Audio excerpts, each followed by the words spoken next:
What's up guys, Sound Alchemist here, bringing you yet again some epic lore on the characters of the 40k universe. You guys asked for it during Commissar Yarrick's lore, and here we've got the mean green one, Ghazghkull Thraka. So let's get on with it. Ghazghkull Mag Uruk Thraka is an orc warlord of the Golf clan and a mighty prophet of the Wall.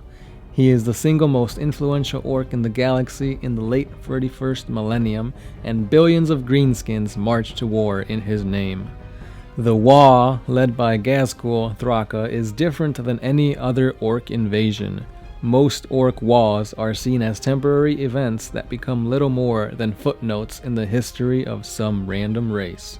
Ghazghkull Wag shakes the foundations of the galaxy in a war of total domination. He is no mere orc, but rather the living prophet of the orc gods Gork and Mork. Ghazghkull is their mighty instrument of destruction made manifest. Ghazghkull has a vision for the future unlike more orcs before him. Ghazghkull began his climb to greatness at the edge of Segmentum Solar on the now frozen orb called Urk. Urk's history has been largely forgotten, buried beneath successive invasions, but it was first named Heroclix after it was founded by the exploration fleet launched from Terra during the Dark Age of technology. The planet was part of the Zornian star system, and the tides of the warp flowed strongly to that point, making it an excellent hub. Humanity prospered on Heroclix, for it was a world rich in minerals, and within a few hundred Terran years, the colonies had grown to thriving cities and busy spaceports. It was all the activity that drew the orcs to the planet of Heroclix. They burned the planet to the ground before disappearing aboard their great junk fleets, leaving behind their reproductive fungal spores that would one day rise again. Between barren periods, the world became an Eldar outpost, the home of a cluster of Spindorians and a Hrud warren. At times, the long-dormant orc spores would erupt, and swarms of greenskins would develop in some secret corner of the planet. It was not until the time of the Great Crusade that mankind returned again in force. It was the Dark Angel Space Marine Legion who cleared the planet of its life forms and again planted the flag of humanity upon it. For over 2,000 standard years, mankind mined there. They built hive cities and tethered spaceports to its twin moons. Minor Xenos raids occurred, but it wasn't until near the middle of the 32nd millennium that a great greenskin wall swept the system. It was the largest recorded orc attack upon the Imperium to that time, with dozens of invasions blazing across all 5 segmentums. Soon, the Zornian system fell into orc hands. As Heroclix was overwhelmed by the greenskins, the last survivors of that world boarded the vast star freighter Dominion and escaped into the suddenly shifting warp. The tides of the warp had altered, making the Zornian system no longer easily accessible. Thus began a long period of stagnation for the orcs. For nearly 8,000 standard years, Heroclix, renamed Urk, was a battleground for warring greenskin tribes. At first, they fought over the ruins of the hive cities, clashing over the best loot. These battles devolved, as did the piles of plunder they fought over.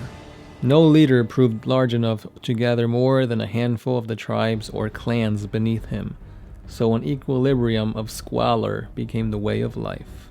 It was during this turmoil that Ghazghkull was born. The Imperium of Man may have had unsuspecting hand in creating the most formidable orc of his era, perhaps of all time. After many Terran years of fighting orcs and monitoring their presence in outer-lying systems, the Imperium had learned that under the right conditions, even sporadic orc populations could multiply at a startling speed. The rise of a strong warlord could unite the feuding clans, triggering a mass release of spores. Should this gathering grow large enough, it could act as a psychic beacon to orcs on nearby planets, drawing them into a swarming migration built with frightening intensity. In less than a Terran decade, orcs could go from being a minor nuisance to the world's dominant species. The Imperium found that if a rising Wa can be detected and countered early enough, the orcs can be broken and dispersed at little cost. Thus, in the Zornian system, the Dark Angels had established a range of monitoring stations coordinated by a command sanctum in a barren mountainous region of Orc. The hub routinely fed scans and other information back to the nearest Dark Angel vessels. In this way, the Greenskins' numbers were regularly checked, and the Dark Angels could also keep track of the feral human populations of that star system, for they were always searching for new recruits from which they could draw battle-tested warriors. It was this very monitoring station that set Ghazghkull on his journey to greatness. The young warrior Ghazghkull was a trooper in a Goth clan warband that took part in a raid upon the Space Marines' command sanctum. Although it was hidden atop a remote mountain crag on Urk, it was not safe from the orcs. Always seeking scrap, the Greenskins discovered the hidden base and began to dismantle it. During the initial rush to claim the base, Ghazghkull was hit in the head by a bolter shell, a shot that pulverized a large section of his cranium and turned a sizable portion of his brain to absolute mush.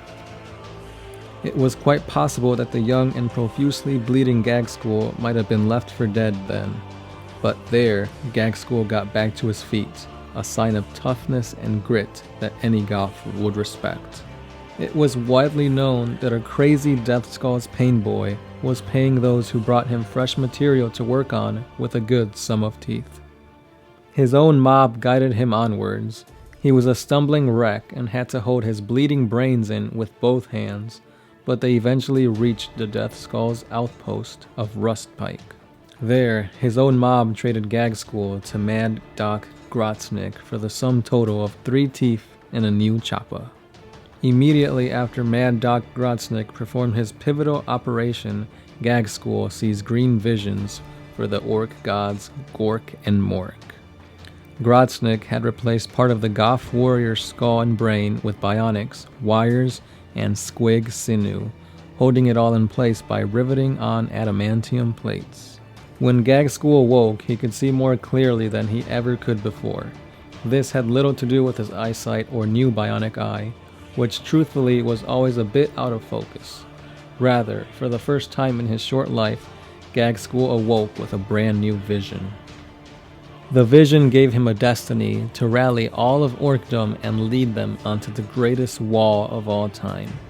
It was now his belief that he was in direct contact with Gork and Mork, the great green gods of the orcs, and Ghazghkull realized that he had been chosen as the living embodiment of their divine wishes. The first to fall beneath Ghazghkull Ironshad's heel was the Deathskull's warlord, Dragmek. Ghazghkull had just emerged from Mad Doc Grotznik's grimy tent and was still rubbing his shiny adamantium-plated plate when Dragmek approached. Dragmek demanded to know what a Goth was doing within the boundaries of Rustpike. Behind Dragmek, his entourage of knobs laughed, in anticipation of a fight. Undaunted by the massive combi weapon that the Deathskull's warlord was waving in his direction, Ghazghkull advanced. As the Deathskull warlord saw this, he opened fire upon Ghazghkull. Perhaps it was a stroke of divine intervention to save their prophet from Gork, or possibly Mork, but Ghazghkull advanced untouched. So savage was the pummeling that Ghazghkull delivered with his bare hands that Dragmek's knobs cheered on. The headbutt delivered from Ghazghkull's newly armored skull finished the job with a resounding clang. Straddling the pulped body of his foe, Ghazghkull announced that this was only the beginning. Now you know the origins of this mighty green skin. Next time we will go further in depth with his lore. But for now, I need you guys to like, comment, subscribe, and share this video because everybody needs to know the epicness that is Ghazghkull Thraka. So, once you've done that, comment down below as to who else you guys want to hear about in this lore series. That's all I've got for you today. As always, I am the Sound Alchemist, part of One Mind Syndicate, signing out.